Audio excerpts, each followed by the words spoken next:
நம்முடைய சக்சஸுக்கு விரோதமாக பேசிக் கொண்டிருக்கார்கள். அநேகர் நமக்கு வரக்கூடிய நன்மைக்கு விரோதமாக பேசிக் கொண்டிருக்கார்கள். எனவே நீங்களும் நானும் சோர்ந்து போகாதபடிக்கு, அவருடைய விமர்சனங்களை காதில் வாங்காதபடிக்கு முன்னேறி செல்ல தேவன் விரும்புகிறார். தாவீதுடைய வாழ்க்கையில பார்க்கும் பொழுது உங்களுக்கு நன்மையை காண்பிப்பவன் யார்?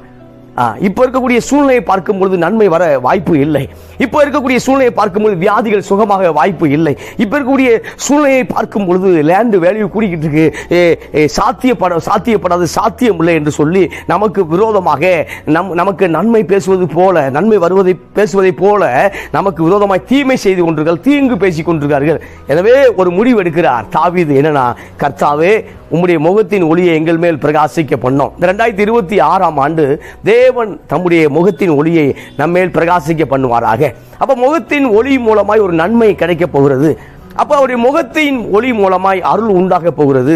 அவர் முகத்தின் ஒளி நம்மேல் படும் பொழுது நமக்கு விரோதமாய் எத்தனை விமர்சனங்கள் வந்தாலும், நமக்கு விரோதமாய் எத்தனை பேர் பேசிக் கொண்டிருந்தாலும், நீங்களும் நானும் நிச்சயமாய் நன்மையை பெற்றுக்கொள்ள முடியும். Praise the Lord. எனவே அவர்களோடு இணைந்து கொண்டு நாமும் நமக்கு விரோதமாய் பேசிக் கொண்டிருக்காதபடிக்கு, நாமும் ஆட்சி மாற்றம் உண்டானால் நன்மை வந்துவிடும். இல்லை, நமக்கு வரக்கூடிய நன்மைக்கும் சூழ்நிலைக்கு சம்பந்தம் இல்லை. Praise the Lord. நமக்கு நன்மையை கொடுக்கிறவர் ஆண்டவராகிய இயேசு கிறிஸ்துவாக இருக்கிறார். எனவே இந்த நாளில் அவருடைய முகத்தின் ஒளியை பெற்றுக்கொள்ளும்படி